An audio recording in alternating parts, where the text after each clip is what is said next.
आज का जो हमारा नेक्स्ट लेक्चर है वो रिलेटेड क्लास 10th के ही है और सब्जेक्ट है हमारा साइंस, जिसमें हमने अपना सेक्शन ए जो था that is based on the multiple choice questions जो कि हम कल कर चुके हैं। आज हम कंटिन्यू करेंगे सेक्शन बी को, जो कि very short answer type questions का है and each question carries 2 marks.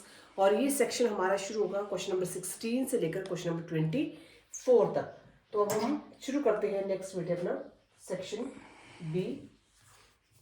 तो ये कल हमने एमसीक्यू बेस्ड क्वेश्चंस किए थे विद एक्सप्लेनेशन के साथ। आज हम करेंगे सेक्शन बी जो कि very short answer type questions का है। क्वेश्चन नंबर 16 से आज हम कंटिन्यू करेंगे और क्वेश्चन नंबर 16 से लेकर आपके वो रहेंगे क्वेश्चन नंबर 24 तक। So this is our section B that is from question number 16 to 24, that is from question number 16 to 24 and each question carries 2 marks.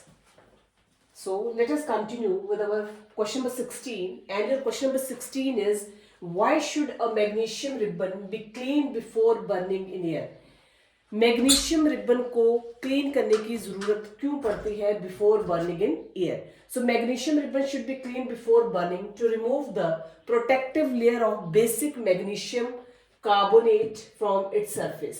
That's why magnesium ribbon should be cleaned before burning in air to remove the protective layer of basic magnesium carbonate from its surface. This question carries 2 marks. Next question is question number 17. While diluting an acid, why is it recommended that the acid should be added to water and not water to the acid? जब हम acid को dilute करते हैं eight that time ये क्यों recommended किया जाता है कि acid should be added to water? Acid को वाटर में ऐड करना है, ना कि वाटर को एसिड में ऐड करना है। So what is the technical reason behind it? So the process of dissolving an acid और a base in water is an exothermic process. That is an exothermic process. So exothermic process. So the process of dissolving an acid or a base in water, it is an exothermic process. This is because the water is added to the concentrated acid. The heat generated, जब भी हम water को add करेंगे concentrated acid में, at that time heat is generated and that heat may cause mixture to splash out and at that time it cause burns. So the glass container may also break due to the excessive local heating. Even to कि जो glass container होगा वो भी break out हो सकता है even to the excessive local heating. That's why while diluting an acid, it is recommended that the acid should not be added to water. That the acid should be added to water and not water added to the acid. ये हमारा कारण है कि ये recommended किया जाता है कि एसिड को हम वाटर में ऐड कर सकते हैं पर वाटर को एसिड में ऐड नहीं कर सकते हैं, क्योंकि एक तो ये जब भी हम किसी एसिड या बेस को वाटर में ऐड करते हैं एट दैट टाइम वो प्रोसेस जो है उस प्रोसेस का नाम है exothermic process. Or this is because the water is added to the concentrated acid, the heat generated may cause burning or may cause the mixture to splash out and it cause burns. So the glass container may also break due to the excessive local heating. This question also carries 2 marks. Next is question number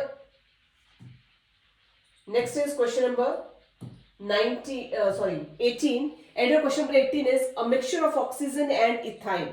A mixture of oxygen and ethine. It is unsaturated hydrocarbon. Ethine, it falls under the category of unsaturated hydrocarbon. So a mixture of oxygen and ethine is used for welding. Can you tell why a mixture of ethine and air is not used? हम mixture जो है oxygen और ethyne का that is to be used for the purpose of welding, but can you tell why a mixture of ethine and air is not used for the purpose of welding? So पहले भी मैंने कहा ethyne is an unsaturated hydrocarbon because double or triple bond they fall under the category of unsaturated hydrocarbons, whereas single bond it falls under the category of saturated hydrocarbon. So ethine, it is an unsaturated hydrocarbon and it gives yellow colored smoky flame when burnt in the presence of air. जब भी हम ethyne जो कि आपका एक unsaturated hydrocarbon है, जब हम उसको क्या करते हैं उसको हम बर्न करते हैं in the presence of air, eight that time it gives yellow smoky flame. So this smoke contains carbon. Automatically जो स्मोक वहां से रिलीज होगा, वो स्मोक जो होगा वो क्या कंटेन करेगा? That smoke contains the carbon. So that smoke contains the carbon. So due to the incomplete combustion, a small amount of heat is generated. जितना ज्यादा आपका combustion जो होगा वो incomplete होगा, due to the incomplete combustion, a small amount of heat is generated or a small amount of heat is produced. So which is insufficient for building. जो कि जो हमारी incomplete combustion होगी, incomplete combustion की वजह से proper amount में जो हीट होगी वो प्रोड्यूस नहीं होगी, and that is insufficient for the purpose of the building. On the other hand, when a mixture of ethyne and oxygen is added, at that time जब हम इथाइन और oxygen के मिक्सचर को क्या करेंगे? बर्न करेंगे, दोनों को आपस में मिलाएंगे, बर्न करेंगे. At that time complete combustion take place. Ethyne as well as, this is our ethyne, and ethyne as well as oxygen. When these burnt, और जब हम इनको बर्न करेंगे तो एट दैट टाइम क्या होगा? कंप्लीट कंबर्शन जो होगी वो अकर करेगी. That's why it produces a large amount of heat energy, and that heat energy is sufficient for the purpose of the building. So therefore the combustion of mixture of ethyne and oxygen is used for building. इस वजह से हम ethyne और oxygen के mixture को prefer करते हैं for the purpose of building. और ऑक्सीजन और इथाइन जो है it is use for the purpose of building, but जो मिक्सचर है हमारा इथाइन और एयर का, it is not use for building, because जो हमारा इथाइन और एयर है, जब हम इसको, एक तो इथाइन आपका अनसैचुरेटेड हाइड्रोकार्बन है, और ये एक येलो कलर का फ्लेम जो है वो प्रोड्यूस करता है जब हम इसको ऑक्सीजन या एयर की प्रेजेंस में जब हम इसको बर्न करते हैं, और ये स्मोक जो होता है वो कंटेन करता है कार्बन को. Due to the incomplete combustion, और इसमें पूरी तरह से कंप्लीट कंबर्शन नहीं होती है, इनकम्प्लीट कंबर्शन रहती है. तो due to the incomplete combustion a small amount of heat energy is produced, and that's why that is not sufficient for the purpose of the building. क्योंकि जितनी small amount of heat जो होगी produce होगी, उस वजह से वो जो होगी सफिशिएंट नहीं होगी for the purpose of building. पर हम दूसरी तरफ देखें, जब हम इथाइन और ऑक्सीजन को बर्न करते हैं, eight that time complete combustion वहां पर टेक प्लेस करता है और a large amount of heat is produced. That's why it is used for the purpose of the building. इस वजह से हम ऑक्सीजन और इथाइन को जो है वो प्रेफर करते हैं for the purpose of the building, whereas oxygen and air is not used for the purpose of building. So यहाँ पर हमारी जो रिएक्शन बनेगी बेटे, वो यहाँ पर मैं आपको बताती हूँ. This is ethyne,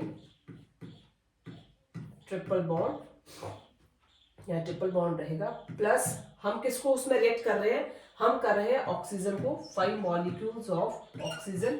eight that time क्या प्रोड्यूस होगा?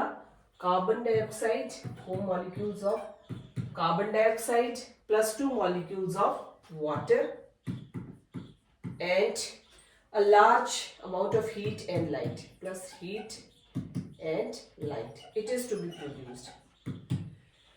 So next question is question number 19. Why do we prefer a convex mirror is used as a rear view mirror in the vehicles? हम क्यों convex mirror को prefer करते हैं rear view especially in the vehicles? So what is the main purpose? So convex mirror is preferred as a side rear view mirror of a vehicle because convex mirror always forms erect and small sized image of the object. क्योंकि जो convex mirror है हम always prefer करते हैं as a rear view mirror in the vehicles because जो हमारा convex mirror है it always forms the erect as well as small sized image of the object. क्योंकि जो ये कन्वेक्स मिरर होता है ये कोई ऑब्जेक्ट काफी दूर है पर कन्वेक्स मिरर में हमें क्या लगता है कि वो बिल्कुल हमारे नजदीक आ चुका है जिससे कि हम कोई भी एक इंसिडेंस जो है वो होने से रुक सकता है और ये पैराबोलिक शेप में होता है.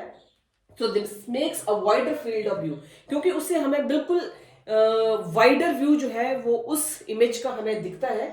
By doing this, car driver can view the complete field with a small mirror.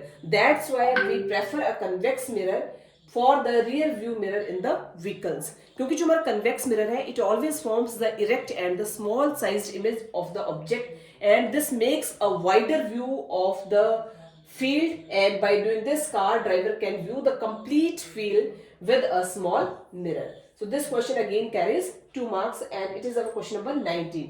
Next is question number 20. Light enters from air to glass having refractive index 1.50. So what is the speed of the light in the glass? The speed of light in vacuum, that is 3 into 10 raised to power -8 metre पर second. Given क्या दिया गया है? जो refractive index है, given दिया गया है refractive index of the glass, that is कितना है बेटे? 1.50।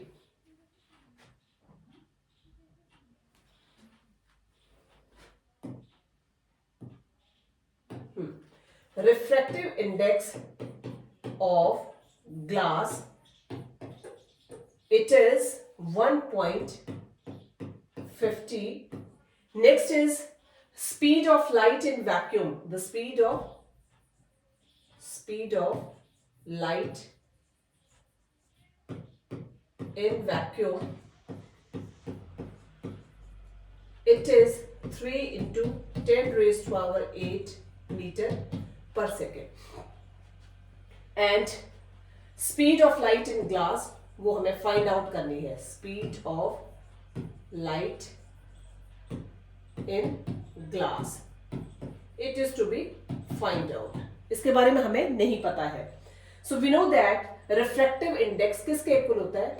We know that refractive index is equal to, refractive index of the glass is equal to speed of light in vacuum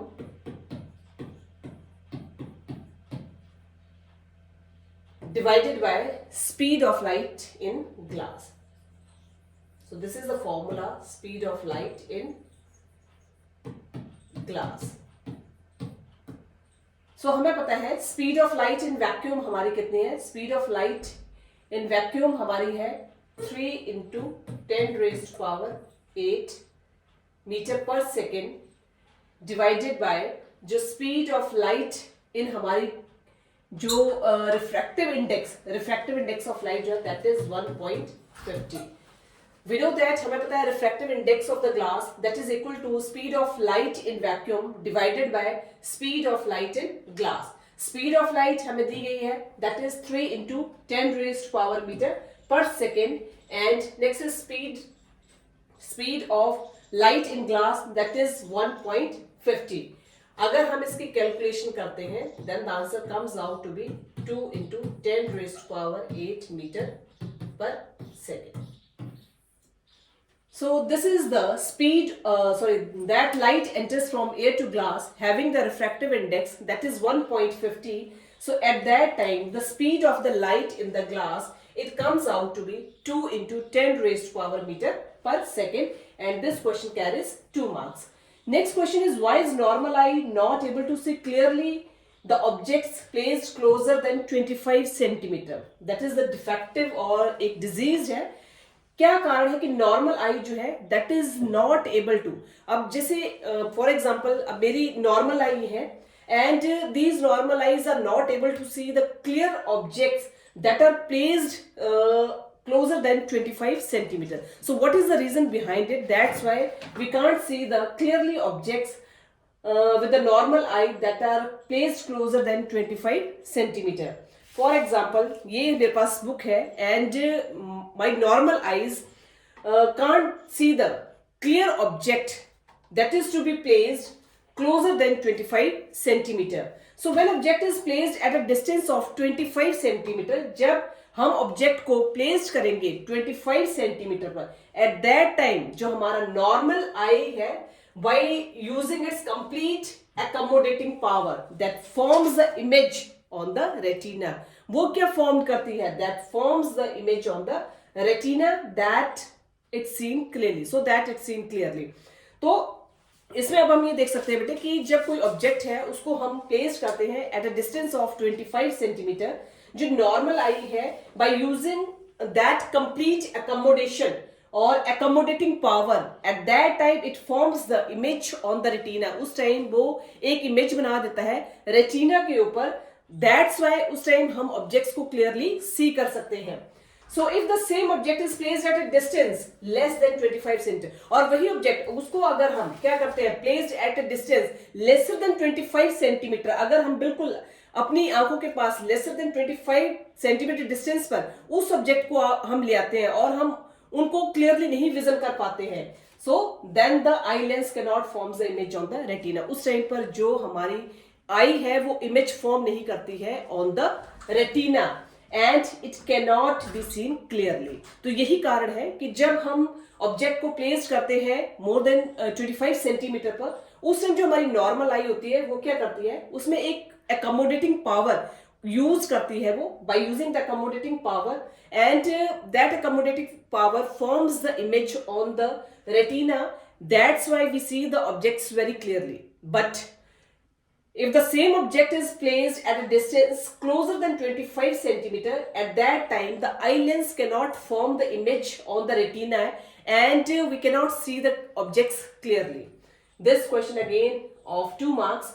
Next is, why is diffusion, it is our question number 22, why is diffusion insufficient to meet the oxygen requirements of multicellular organisms like humans? There are two types of the organisms. One is the unicellular organisms and the second one is the multicellular organism. Unicellular organisms are those organisms which are made of single cell and multicellular organisms are those which are made of many cells. यहाँ पर ये question पूछा गया है कि जो diffusion है it is insufficient to meet the oxygen requirements of the multicellular organisms like humans. Why? कि जो diffusion है वो insufficient होता है to meet the oxygen requirement, especially in case of the multicellular organisms. So what is the reason? Diffusion is not sufficient to meet the oxygen need of the multicellular organisms such as humans because diffusion is a slow process. It is not a fast process. It is a very slow process that cannot cover the distance between the gas exchange surface and the sides of the cells where it require oxygen quickly. That's why diffusion is insufficient to meet the oxygen requirement of the multicellular organisms like humans. क्योंकि जो diffusion है ये एक तरह से काफी slow process है, इस वजह से वो cover नहीं कर पाता है distance को between the gas exchange surface as well as the site of the cells where it requires oxygen quickly. That's why it is insufficient. This question again of 2 marks. Next is your question number 23, and your question number 23 is, how does the movement of the leaves of the sensitive plant differ from the movement of the shoot towards the light? तो जो हमारी movement है leaves की वो किस तरह से होती है सेंसिटिव प्लांट्स की, मतलब जो मूवमेंट है लीव्स की, special case of the sensitive